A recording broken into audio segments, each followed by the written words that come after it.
الحمد لله نحمده ونستعينه ونستغفره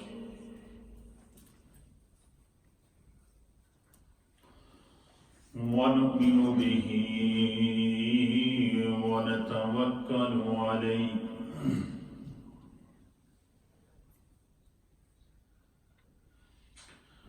ونعوذ بالله من شرور أنفسنا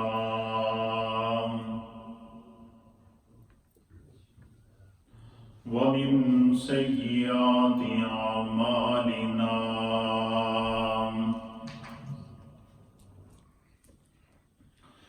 من يهده الله فلا مضل له ومن يضلله فلا هادي له ونشهد أن لا إله إلا الله ونشهد أن سيدنا وسندنا ونبينا ومولانا محمدا عبده ورسوله أما بعد فأعوذ بالله من الشيطان الرجيم بسم الله الرحمن الرحيم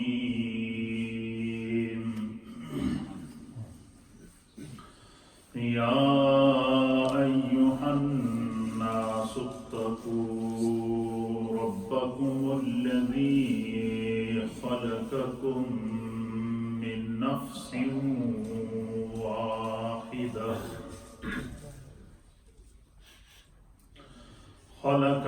من نفس واحدة وخلق منها زوجها وبث منهما رجالا كثيرا ونساء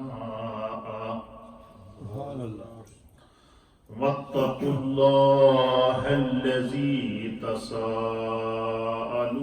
به والأرحام إن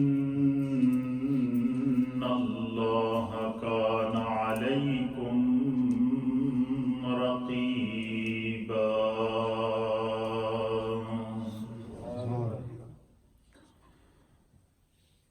آمنت بالله وصدق الله مولانا العظيم وصدق رسوله النبي الأمين الكريم إن الله وملائكته يصلون على النبي يا أيها الذين آمنوا صلوا عليه وسلموا تسليما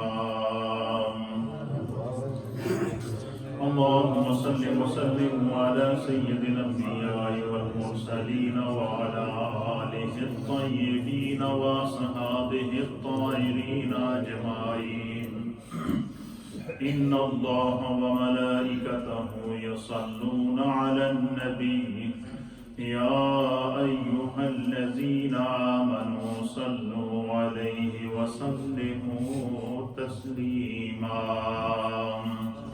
اللهم صل وسلم على سيد الأنبياء والمرسلين وعلى آله الطيبين وأصحابه الطاهرين أجمعين الصلاة والسلام عليك يا سيدي يا رسول الله وعلى آلك وصحابك يا سيدي يا حبيب الله الصلاة والسلام عليك يا سيدي يا رسول الله وعلى آلك وصحابك يا سيدي يا خاتم النبيين حمد و صلاة کے بعد اللہ رب العالمین کا لاکھ لاکھ شکر اور مولا کریم کا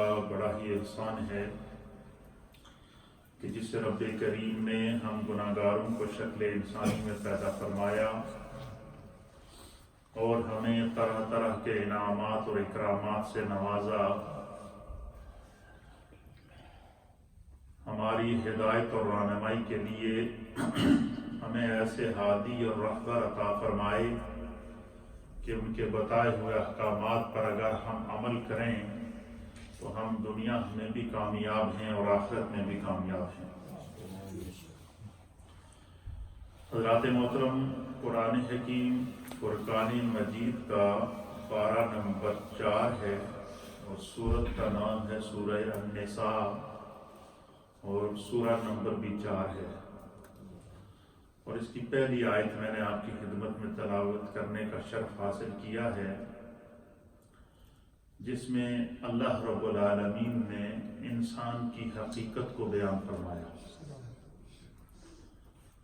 اس آیت میں اللہ تعالیٰ نے سب سے پہلے انسانوں کو مخاطب کیا، پوری انسانیت کو مخاطب کیا، بغیر رنگ و نسل کے، مذہب و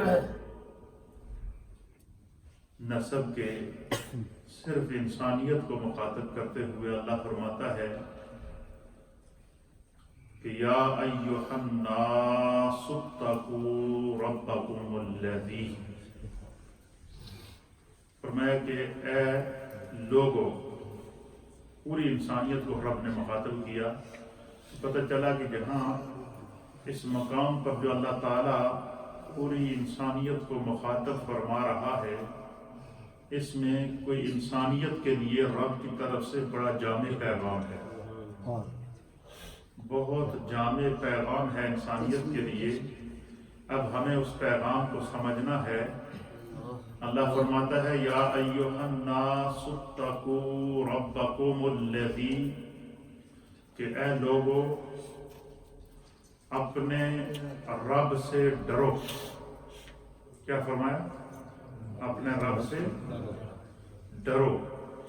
خوف خدا کا یہاں اللہ تعالیٰ حکم دے رہا ہے، اور پھر یہ بھی بتایا کہ اپنے رب سے ڈرو اور اس کی حقیقت کو پہچانو کہ تمہارا وہ رب جس نے اس پوری کائنات کو عدم سے وجود عطا فرمایا، اور بہت سی مخلوقات جو اللہ نے اس دنیا میں پیدا فرمائی ہیں، چاہے ان کا تعلق حیوانات سے ہو، جمادات سے ہو، نباتات سے ہو، سمندری مخلوق سے ہو، خلائی مخلوق سے ہو، فضائی مخلوق سے ہو، یا زمینی مخلوق سے ہو، کوئی بھی مخلوق جو اللہ نے پیدا کی، چاہے وہ جن ہوں، انس ہوں اور فرشتے ہوں، اللہ تعالیٰ یہاں پر انسانوں کو مخاطب کر رہا ہے۔ ان تمام مخلوقات سے مخلوق انسانیت کو اللہ مخاطب کر کے فرماتا ہے یا ایھا الناس، اے لوگو اپنے رب سے ڈرو۔ کیوں؟ الذی خلقکم من نفس واحد، فرمایا تمہارا رب وہ ہے جس نے ایک انسانی جان سے اس پوری انسانیت کے گلشن کو پیدا کیا، کہ تمہارا رب وہ ہے یا ایھا الناس اتقوا ربکم الذی، اے لوگو اپنے رب سے ڈرو جس نے تمہیں ایک شخص یعنی حضرت سیدنا آدم علیہ نبینا علیہ الصلوۃ والسلام سے پیدا کیا، وخلق منہا زوجہا، کہ اللہ نے سب سے پہلے مٹی سے حضرت آدم کے وجود کو بنایا، پھر حضرت آدم کے اندر روح ڈالی، پھر آدم کے پیٹ سے اللہ تعالیٰ نے حضرت حوا کو پیدا کیا۔ حضرت آدم علیہ السلام کی بائیں پسلی سے اللہ تعالیٰ نے مائی حوا حضرت سیدہ اما حوا رضی اللہ تعالی عنہا کو پیدا فرمایا۔ اللہ تعالیٰ یہاں اپنی تخلیق کو بیان کر کے انسانیت کو مخاطب کر کے ارشاد فرما رہا ہے کہ یا ایھا الناس اتقوا ربکم الذی خلقکم من نفس واحدۃ، کیا لوگوں اپنے رب سے ڈرو کہ تمہارا رب وہ ہے کہ جس نے تمہیں ایک نفس واحد سے، ایک جان واحد سے یعنی حضرت آدم علیہ السلام سے پیدا کیا، وخلق منہا، پھر اللہ نے حضرت آدم کے وجود سے زوجہا حضرت حوا اپنی بیوی کو پیدا کیا، وَبَثَّ مِنْهُمَا رِجَالًا كَثِيرًا وَنِسَاءً۔ تو اللہ فرماتا ہے کہ پہلے میں نے کس کو پیدا کیا؟ حضرت آدم علیہ السلام کو، اور پھر اللہ تعالیٰ اپنی قدرت اور اپنی تخلیق کا شاہکار بتاتے ہوئے مزید اس آیت کے اندر فرما رہا ہے کہ پھر میں نے وجود آدم سے وجود حوا کو پیدا کیا۔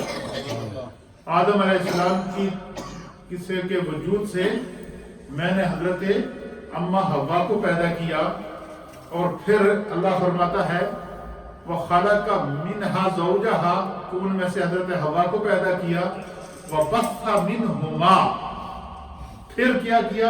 پھر اللہ فرماتا ہے کہ پہلے میں نے آدم کو پیدا کیا، پھر آدم کے وجود سے حضرت حوا کے وجود کو پیدا کیا، وَبَثَّ مِنْهُمَا، پھر ان دونوں کے ملاپ سے، ان دونوں کے وجود سے رجالاً کثیراً ونساء، پھر میں نے اس روئے زمین کے اوپر حضرت آدم اور حضرت حوا کے وجود سے کثیر تعداد میں مردوں اور عورتوں کو پیدا کیا۔ اس سے پھر انسانیت کا گلشن پھیلا۔ کیا کیا؟ انسانیت کا گلشن پھیلا۔ پھر اللہ فرماتا ہے وَاتَّقُوا اللَّهَ، یہ ساری حقیقت بیان کرنے کے بعد پھر دوبارہ اللہ فرماتا ہے، پہلے کیا فرمایا؟ یا ایھا الناس اتقوا، اے لوگوں خدا سے ڈرو۔ کیوں؟ تمہارا رب وہ ہے کہ جس نے تمہیں حضرت انسان کو پیدا کیا، انسان کے وجود سے حضرت حوا کو پیدا کیا، اور پھر حضرت حوا اور حضرت آدم کے وجود سے کثیر تعداد میں مردوں اور عورتوں کو پیدا زمین پر پھیلا دیا۔ پھر فرمایا وَاتَّقُوا اللَّهَ، اللہ سے ڈرو، الَّذِي تَسَاءَلُونَ بِهِ وَالْأَرْحَامَ إِنَّ اللَّهَ كَانَ عَلَيْكُمْ رَقِيبًا۔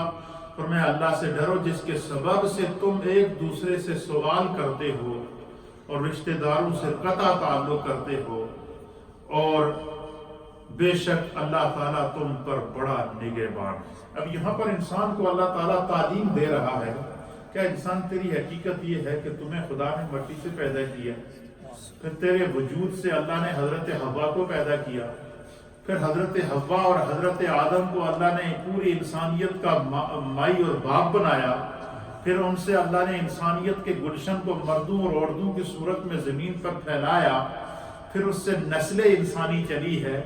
فرمایا تم تو ایک باپ کی اولاد ہو اور ایک ماں کی اولاد ہو، اور تم پھر بھی ایک دوسرے سے قطع تعلق کرتے ہو، ایک دوسرے کے ساتھ لڑائیاں کرتے ہو، ایک دوسرے کے ساتھ جھگڑے کرتے ہو، خاندانوں کے خاندان الگ ہو جاتے ہیں، گھروں کے اندر جو ہے وہ آئے دن جھگڑے اور رولے آپ سنتے ہیں، ہمارے پاس ہر روز کوئی نہ کوئی کیس آیا ہوتا ہے۔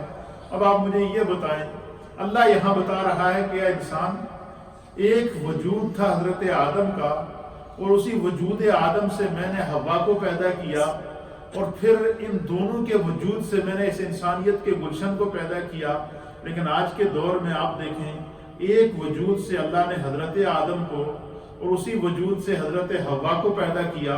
جب دونوں ایک ہی وجود کا حصہ ہیں تو پھر کیا وجہ ہے کہ آج کے دور کے اندر گھروں میں سب سے زیادہ جھگڑے میاں بیوی کے ہو رہے ہیں؟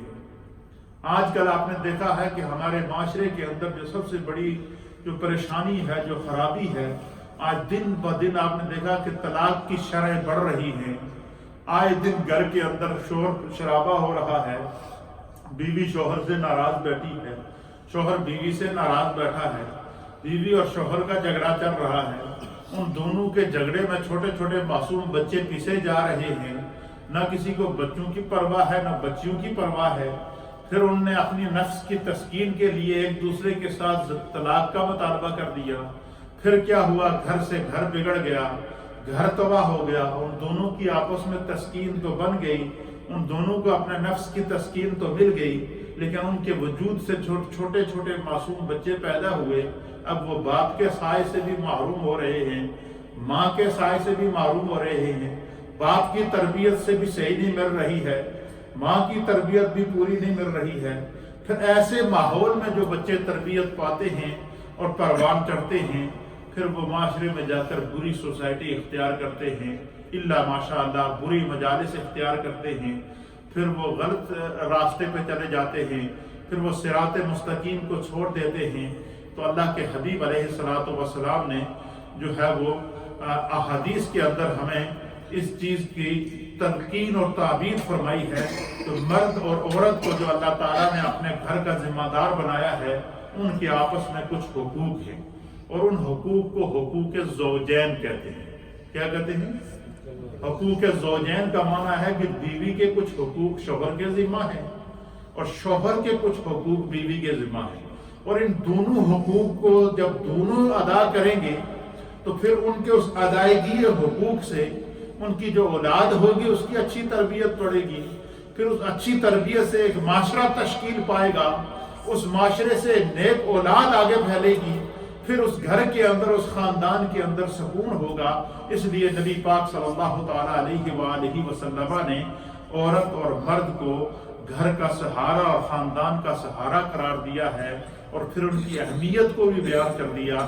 فرمایا کہ جب تک تو تم تنہا تھے، پھر جب تم نے شادی کی تو تم زوج ہو گئے، جب زوج ہو گئے تو اللہ کو تمہاری یہ ادا پسند آئی، تم نے ایک جائز اور حلال راستہ اور طریقہ اختیار کیا، نبی پاک کی سنت کو ادا کیا، خدا نے تمہارے اس وجود میں برکت ڈالی، پھر اس وجود سے اللہ نے اور وجود تمہاری اولاد کی صورت میں پیدا کیے، پھر اللہ تعالیٰ فرماتا ہے کہ تم انہیں جو ہے وہ اچھا ماحول دو۔ اللہ کے رسول کہتے ہیں کہ جب تم اپنے خاندان کے اندر اپنے بچوں کو اچھا ماحول دو گے، اللہ سے ڈرتے رہو گے، تقوی اختیار کرو گے، اولادوں کی اچھی تربیت کرو گے، تو تمہارا خاندان بھی تشکیل پائے گا۔ اب ذرا سی بات پر جھگڑا کر لینا اور جھگڑا کرنے کے بعد ایک دوسرے سے طلاق کا مطالبہ کرنا، اس سے اللہ کے پیارے حبیب لبیب نبی رحمت صلی اللہ تعالیٰ علیہ وآلہ وسلم نے منع فرمایا ہے۔ حدیث پاک کے اندر آتا ہے، نبی رحمت صلی اللہ تعالیٰ علیہ وسلم نے ارشاد فرمایا کہ اللہ کے پیارے حبیب نبی فرماتے ہیں کہ اللہ تعالیٰ کو جائز اور حلال کاموں میں سے جو سب سے ناپسندیدہ عمل ہے، جو خدا کو سب سے زیادہ ناپسندیدہ ہے، فرمایا کہ وہ طلاق ہے، کہ جو عورتیں اور جو مرد ایک دوسرے کو طلاق کا مطالبہ کرتے ہیں اور بغیر کسی وجہ سے بات طلاق تک پہنچتی ہے، انہیں اپنے چھوٹے چھوٹے بچوں کا خیال نہیں رہتا، تو نبی پاک صلی اللہ علیہ وسلم فرماتے ہیں کہ ابغض الحلال الی اللہ الطلاق۔ اللہ کے حبیب علیہ الصلوۃ والسلام نے فرمایا کہ اللہ کے نزدیک حلال پسند چیزوں میں سے جو سب سے زیادہ ناپسندیدہ چیز، جو خدا کو بھی ناپسند ہے اور اس کے مصطفیٰ کو بھی ناپسند ہے، فرمایا وہ کیا ہے کہ چھوٹے چھوٹے جھگڑوں کے اوپر میاں بیوی اپنے بچوں کو نہیں دیکھتے اور ایک دوسرے سے طلاق کا مطالبہ کر بیٹھتے ہیں، اور ایک دوسرے کو طلاق دے کر اپنے گھروں کو کیا کر دیتے ہیں؟ اجاڑ دیتے ہیں۔ اللہ کے پیارے حبیب لبیب نبی رحمت صلی اللہ علیہ وسلم، یہ اسلام دین فطرت ہے۔ اسلام پہلے یہ اختیار دیتا ہے مرد کو بھی عورت کو بھی کہ اپنا جو لائف پارٹنر ہے اسے دیکھ سن کر اچھے انداز سے، نبی پاک نے فرمایا کہ جب تم اپنے بچوں کا رشتہ کرو تو اس میں تین چیزوں کو لازمی دیکھو کہ عورت اچھے خاندان سے تعلق رکھتی ہو، حسن و جمال سے تعلق رکھتی ہو، اچھے حسب اور نسب سے تعلق رکھتی ہو، اچھے مال اور دولت سے تعلق رکھتی ہو، اور اس انداز سے فرمایا کہ ہر اعتبار سے پرکھ کر پھر تم اپنا خاندان کا رشتہ جوڑو، اور پھر جب اس رشتے کو جوڑ چکو تو پھر کوشش کرو کہ قیامت تک اس رشتے کو نبھاؤ۔ پھر اپنے اندر ہر طرح کی پانے والی کمزوریاں، چاہے مرد کے اندر وہ کمزوریاں پائی جائیں یا عورت کے اندر وہ کمزوریاں پائی جائیں، ان کمزوریوں کو دور کرو تاکہ تمہارا خاندان بھی بچ سکے، تمہارا گھر بھی بچ سکے۔ حدیث پاک کے اندر آتا ہے کہ جو لوگ جو ہے وہ بغیر کسی وجہ سے، آج کل ہمارے ہاں طلاق لینا اور طلاق دینا یہ ایک رواج بن گیا ہے، اور جس کی وجہ سے خاندان بگڑتے ہیں، پھر بعد میں اس چیز کا احساس ہوتا ہے، پھر بعد میں جو ہے وہ مسائل پوچھنا شروع کر دیتے ہیں، مفتیوں کے پاس جاتے ہیں، علماء کے پاس جاتے ہیں، پھر ہزاروں ہیلے پانے تلاش کرتے ہیں. کوئی کہتا ہے میں بہت زیادہ غصے میں تھا, کوئی کہتا ہے جی میں جو ہے وہ اپنی بیوی سے بڑی محبت کرتا ہوں لیکن بس میں نے تو جھگڑا ہوا تو ہم نے طلاق دے دی. تو یہ اس طریقے سے پھر خاندان بگڑتے ہیں. اور پھر جب ذرا ذرا سی بات کے اوپر سوائے اس کے کہ وہ آپس میں کمپرومائز کریں, اپنے بچوں کی طرف دیکھیں, تو پھر کیا کرتے ہیں ایک دوسرے سے جب طلاق کا مطالبہ کرتے ہیں تو اس چیز سے اللہ کے حبیب علیہ السلام نے منع کیا. میرے سامنے حدیث ہے, اس کو امام احمد نے مسند احمد بن حنبل کے اندر نقل فرمایا ہے, اور اسی طریقے سے امام ترمذی نے سنن ترمذی کے اندر بھی یہ حدیث ہے, سنن ابو داؤد کے اندر بھی ہے, امام ابن ماجہ کے اندر بھی ہے, اور امام دارمی نے بھی اس حدیث کو نقل فرمایا ہے. اور حضرت ثوبان رضی اللہ تعالیٰ عنہ اس حدیث کے راوی ہیں. آپ فرماتے ہیں وعن ثوبان رضی اللہ تعالیٰ عنہ, حضرت ثوبان رضی اللہ تعالیٰ عنہ بیان کرتے ہیں قال, آپ فرماتے ہیں کہ قال رسول اللہ صلی اللہ تعالیٰ علیہ وآلہ وسلم ایما امرأۃ سألت زوجها طلاقا من غیر ما باس فحرام علیها رائحۃ الجنت. اللہ کے حبیب علیہ السلام فرماتے ہیں کہ معمولی جھگڑوں کے اوپر جو عورت اپنے شوہر سے طلاق کا مطالبہ کرے اور اسے کہے کہ تو مجھے طلاق دے, اور کوئی وجہ بھی بیچ میں نہ ہو اور طلاق کا مطالبہ کرے, فرمایا کہ جو بغیر کسی وجہ سے ایک دوسرے کے ساتھ بحث و تکرار کر کے چھوٹی چھوٹی باتوں پر جھگڑا کر کے جو ہے وہ میاں اور بیوی, جب بیوی ایک شوہر سے طلاق کا مطالبہ کرے یا شوہر بیوی کو طلاق کا مطالبہ کرے, تو اللہ کے حبیب علیہ السلام فرماتے ہیں کہ اللہ تعالیٰ ایسے شخص پر جنت کی خوشبو بھی حرام کر دیتا ہے. یعنی حتی الامکان اللہ کے حبیب علیہ السلام نباہ کا اور دین اسلام ایک دوسرے کے ساتھ نباہ کا جو ہے وہ تعلیم دے رہے ہیں. لیکن ہمارے یہاں ذرا سا کوئی جھگڑا ہو جائے تو بیوی شوہر کو, اگر بیوی حاوی ہے تو شوہر کو کہتی ہے جب مرد کا بچہ ہے تو میں نے طلاق دے. یہ بات ہوتی ہے یا نہیں ہوتی؟ اور اسی طریقے سے ذرا سی کوئی بات ہو تو مرد جب اپنی مردانگی دکھاتا ہے تو وہ پھر جب اپنا منہ سے بات کو گلتا ہے تو پھر ایک نہیں پھر اکٹھے تینوں فائر کر دیتا ہے, ایک ہی ٹریگر کے ساتھ تینوں گولیاں نکال دیتا ہے. اچھا, اب جب تینوں طلاقیں اکٹھی دے دی, ایک ہی سانس کے اندر تینوں طلاقیں دے دی, اب حکم یہ ہے کہ تینوں طلاقیں واقع کیا ہو گئی. اب بعد میں پھر بھاگتا ہے کسی کے پاس, جی میں فلاں کے پاس گیا تھا, میں فلاں کے پاس گیا تھا, جی انہوں نے کہا جی ایک سانس میں 3 طلاقیں نہیں ہوتی, جی ایک سانس میں کوئی بندہ ایک سانس کے اندر کسی کے سر میں 3 ڈنڈے مارے تو وہ یہ کہے گا کہ مجھے ایک ڈنڈا لگا ہے. ڈنڈے تو تینوں پڑے ہیں نا, اس لیے طلاق ہو جاتی ہے. لیکن اللہ کے حبیب علیہ السلام نے اس کا طریقہ بتایا. حضور علیہ السلام نے فرمایا کہ حتی الامکان کوشش کریں کہ آپ کی طلاق سے آپ کا گھر نہ بگڑے, کیونکہ آپ کے چھوٹے چھوٹے بچے ہیں, ان بچوں کا کیا ہوگا, اور پھر اس کو نباہ کریں. اور اگر ایسی نوبت آ جاتی ہے کہ نباہ نہیں ہوتا, بچنے کی کوئی صورت نہیں ہے, کمپرومائز کی کوئی صورت نہیں ہے, تو سرکار دو عالم صلی اللہ علیہ وسلم نے طلاق دینے کا شرعی طریقہ بتایا. اور شرعی طریقہ کیا؟ حضور علیہ السلام نے فرمایا کہ وہ مرد اپنی عورت کو یہ کہے ایک طلاق دے. کیا کر دے؟ ایک طلاق, اکٹھے تینوں فیل نہ کرے. فرمایا جب وہ اس کو ایک طلاق دے دے گا تو یہ طلاق راجعی کہلائے گی. کیا کہلائے گی؟ طلاق رجعی کہلائے گی. اور وہ 3 مہینے تک اس عورت پر پھر کیا ہے, وہ عدت ہے. 3 پیریڈ تک, 3 حیض تک اس پر کیا ہے, عدت ہے. اب 3 مہینے میں وہ ایک طلاق جب اپنی بیوی کو دے دے تو 3 مہینے وہ ایک دوسرے سے الگ ہو جائیں. کیا ہو جائیں؟ فرمایا کہ 3 مہینے کے اندر جب وہ بچوں سے الگ ہوں گے, خاندان سے الگ ہوں گے, اور اپنے ان کا وہ غصہ اور وہ جو مردانگی تھی وہ بھی ٹھنڈی ہو گئی. اور ٹھنڈی ہونے کے بعد ہو سکتا ہے کہ ان 3 مہینے میں ان کو احساس ہو جائے کہ ہم سے بڑی غلطی ہوئی ہے, ہمارے چھوٹے چھوٹے بچے ہیں, ہم نے ان کو پالنا ہے. تو فرمایا کہ ان 3 مہینوں کے اندر پھر ان کو جب احساس ہو جائے تو شوہر کیا کر لے, وہ اپنی بیوی سے رجوع کر لے. کیا کر لے؟ وہ عدت کے اندر 3 مہینوں کے اندر جب وہ رجوع کرے گا تو فرمایا کہ وہ پھر دوبارہ میاں اور بیوی کی حیثیت سے رہ سکتے ہیں، لیکن ان کے پاس پھر ساری زندگی کے لیے 2 طلاقوں کا اختیار موجود رہے گا۔ ایک بات۔ دوسرا یہ کہ وہ نہیں اس کو نباہ کرنا چاہتے، کوئی نباہ کی صورت نہیں بنتی۔ فرمایا کہ جب وہ 1 طلاق دے چکا ہے اپنی بیوی کو، تو فرمایا کہ اس کے اوپر جب 3 مہینے جب عدت گزر جائے گی، عدت گزرنے کے بعد وہ عدت گزرنے کے بعد وہ بائن ہو جائے گی۔ کیا ہو جائے گی؟ بائن ہو جائے گی، کہ عورت آزاد ہو جائے گی عدت گزرنے کے بعد، کہ وہ اگر چاہے تو کسی دوسرے شوہر سے نکاح کر سکتی ہے۔ کیا کر سکتی ہے؟ 1 طلاق کے بعد بھی، عدت گزرنے کے بعد، عدت کے اندر اگر شوہر رجوع کرتا ہے تو وہ کیا کر سکتا ہے؟ رجوع کر سکتا ہے۔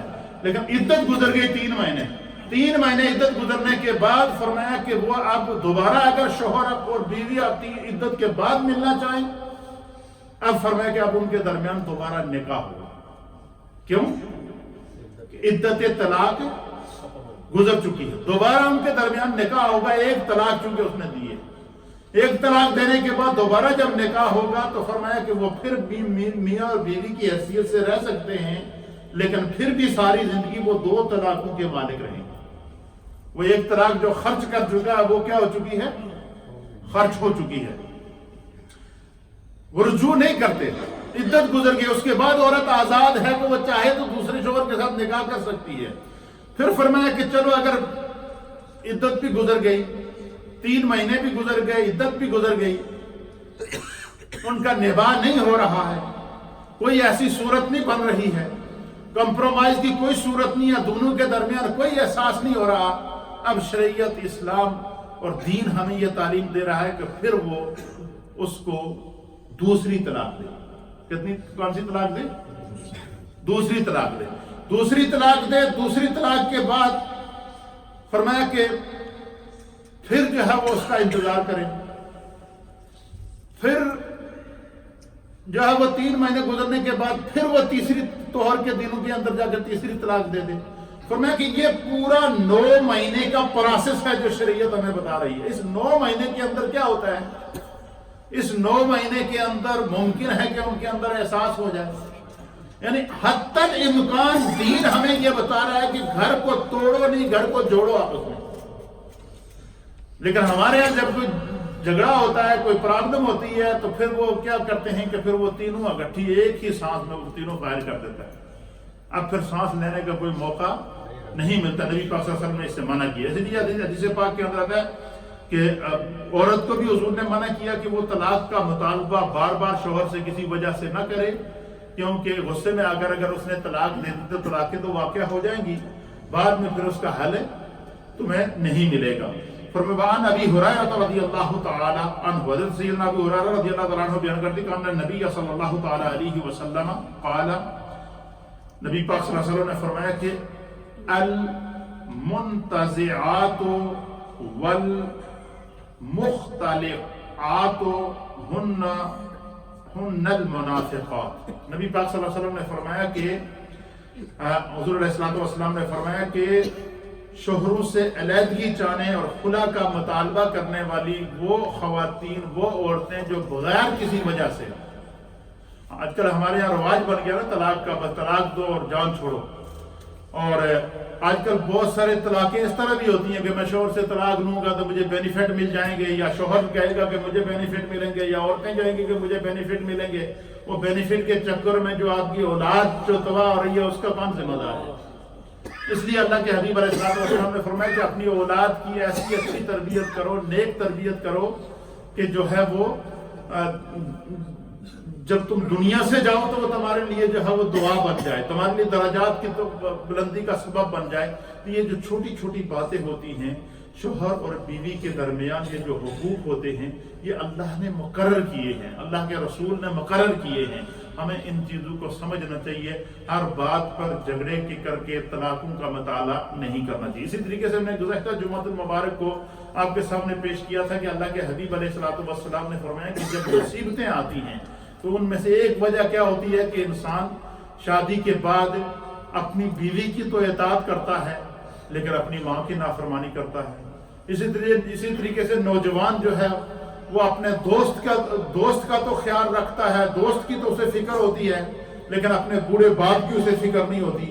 تو اللہ کے حبیب علیہ الصلوۃ والسلام نے ماں باپ کے حقوق بیان کیے ہیں، اولاد کے حقوق بیان کیے ہیں، میاں اور بیوی کے حقوق بیان کیے ہیں۔ یہ سارے حقوق کیوں مقرر کیے ہیں؟ تاکہ انسانی معاشرہ تشکیل ہو، انسان سے اچھے انسان دنیا میں آئیں، پھر اس سے جو ہے وہ اچھائی دنیا کے اندر پھیلے اور خاندانوں کے اندر سے نفرتیں ختم ہوں۔ آج کون سا گھر ہے جس کے اندر ذرا پریشانیاں نہیں ہیں؟ اور ان پریشانیوں کا سبب کیا ہے؟ ہمارے اپنے اعمال ہیں۔ اللہ کے حبیب علیہ الصلوۃ والسلام نے فرمایا کہ جس گھر میں جھگڑا ہوتا ہے اس گھر میں شیطان کی انٹری ہوتی ہے۔ پہلے شیطان پہلے داخل ہوتا ہے، اور جب شیطان داخل ہوتا ہے تو پھر کیا ہوتا ہے؟ شیطان جو ہے وہ ان کو بہکاتا ہے اور وہ شیطان کے بہکاوے میں آ جاتے ہیں۔ نبی پاک صلی اللہ علیہ وسلم نے فرمایا کہ اگر تم چاہو کہ تمہارا گھر شیطان کے وسوسوں سے پاک رہے، شیطان تمہارے گھر میں داخل نہ ہو سکے، تو فرمایا شیطان کے لیے بھی ایک نو انٹری کا بورڈ ہے، اور وہ کیا ہے؟ حضور علیہ السلام نے فرمایا کہ ہر روز اپنے گھر میں سورہ بقرہ کی تلاوت۔ کیا فرمایا؟ سورہ بقرہ کی تلاوت کرو۔ نبی پاک نے فرمایا کہ جس گھر میں سورہ بقرہ پڑھی جاتی ہے اس گھر میں شیطان داخل نہیں ہوتا، اور جس گھر میں شیطان داخل نہیں ہوتا اس گھر میں امن رہتا ہے، اس میں سکون رہتا ہے، اس میں جھگڑے نہیں ہوتے، اس میں کسی قسم کی برائیاں نہیں ہوتی۔ اور پھر اسی طریقے سے انسان جب اور والدین کو بھی یہ چاہیے کہ وہ اپنی اولاد کو دیکھیں کہ جو بیوی کا حق ہے وہ بیٹا ادا کرے، اگر نہیں ادا کر رہا تو ماں باپ اس کو سمجھائیں۔ اسی طریقے سے بیٹی کے والدین کو چاہیے کہ اگر ان کی بیٹی کی سسرال کی طرف سے کوئی شکایت آتی ہے یا شوہر کی طرف سے کوئی شکایت آتی ہے تو ہم اس کو فوراً اگنور کر دیتے ہیں۔ اس کو اگنور نہ کریں بلکہ اس کے اوپر سیریس ہو کر سوچیں کہ کہیں کیا وجہ ہے، کہیں ایسا تو نہیں کہ لا علمی کی وجہ سے یا جو ہے وہ لاپرواہی کی وجہ سے یہ ہماری بیٹی کوئی ایسی غلطی کر رہی ہے جو اس کے لیے بعد میں مصیبت کا سبب بنے۔ اس لیے معاشرے تشکیل پاتے ہیں ایک دوسرے کے ساتھ تعلق قائم کرنے سے، ایک دوسرے کے ساتھ واسطہ اور رابطہ قائم کرنے کے ساتھ، ایک دوسرے کو سمجھنے کے لیے۔ تو اللہ کے حبیب علیہ الصلوۃ والسلام نے، اور اسی طریقے سے اللہ کے حبیب علیہ ایک حدیث پاک کے اندر نبی پاک صلی اللہ علیہ وسلم کے ایک صحابی تھے جن کا نام تھا حضرت علقمہ رضی اللہ تعالیٰ، بڑے عظیم جلیل القدر صحابی تھے، نیک صحابی تھے، صالح صحابی تھے۔ تو وہ جب ان کی نزع کا وقت آیا، انتقال کا وقت آیا، تو 3 دن گزر گئے، ان کی سانس ان کے حلق میں اٹکی ہوئی ہے، ان کی روح قبض نہیں ہو رہی۔ سارا خاندان پاس کھڑا ہے، کلمے کا ذکر ہو رہا ہے، قرآن پڑھا جا رہا ہے، کلمے کی تلقین کی جا رہی ہے، لیکن حضرت علقمہ صحابی رسول، ان کی زبان سے کلمہ جاری بھی نہیں ہو رہا اور سانس بھی یہاں اٹکا ہوا ہے۔ پھر کسی نے جا کر نبی پاک کی بارگاہ میں عرض کی کہ یا رسول اللہ، آپ کے علقمہ پر بڑا سخت وقت ہے۔ حضور نے فرمایا کیا بات ہے؟ عرض کیا کہ یا رسول اللہ، علقمہ 3 دن سے سکرات کے عالم کے اندر ہے، اس کی سانس اکھڑی ہوئی ہے، سانس اس کے حلق میں اٹکی ہوئی ہے اور وہ بڑی مشکل میں ہے۔ اے اللہ کے حبیب، آپ اس پر نظر کرم فرمائیں۔ حضور علیہ الصلوۃ والسلام کے سامنے جب یہ بات بیان کی کہ علقمہ کی روح قبض نہیں ہو رہی، مشکل میں ہے، تو نبی پاک صلی اللہ علیہ وسلم نے فرمایا کہ کیا اس کی والدہ زندہ ہے؟ کیا اس کی ماں ہے؟ تو صحابہ نے میں سے کسی نے عرض کیا کہ یا رسول اللہ، ہاں اس کی ماں ہے، لیکن وہ ماں کے ساتھ نہیں رہتا، الگ رہتا ہے۔ حضور نے فرمایا کہ اس کی ماں کو بلاؤ۔ آپ نے ان کی ماں کو بلایا۔ پھر سرکار دو عالم صلی اللہ علیہ وسلم نے صحابہ سے کہا کہ لکڑیاں جمع کرو۔ لکڑیاں جمع کی جا رہی تھی تو حضرت علقمہ کی والدہ نے عرض کی کہ یا رسول اللہ، یہ آپ لکڑیاں کس لیے جمع کر رہے ہیں؟ حضور نے فرمایا میں ان لکڑیوں کو آگ لگاؤں گا اور علقمہ کو اس آگ میں ڈالوں گا۔ کیا فرمایا؟ آگ جلاؤں گا اور ان علقمہ کو اس آگ کے اندر ڈالوں گا۔ اب ماں تو ماں ہوتی ہے۔ انہوں نے کہا یا رسول اللہ، میں تو اپنے بیٹے کو آگ میں نہیں پڑنے دوں گی۔ حضور نے فرمایا کہ تو یہ تو دنیا کی آگ ہے، وہ تو جہنم کی آگ میں جا رہا ہے۔ سرکار نے فرمایا کہ وہ تو جہنم کی آگ میں جا رہا ہے، تو اسے دنیا کی آگ میں نہیں جانے دے رہی ہے۔ تو حضور نے فرمایا کہ کیا تو اپنے بیٹے سے خوش ہے؟ تو انہوں نے عرض کی یا رسول اللہ، میں اس سے خوش نہیں ہوں۔ بولا وجہ کیا ہے؟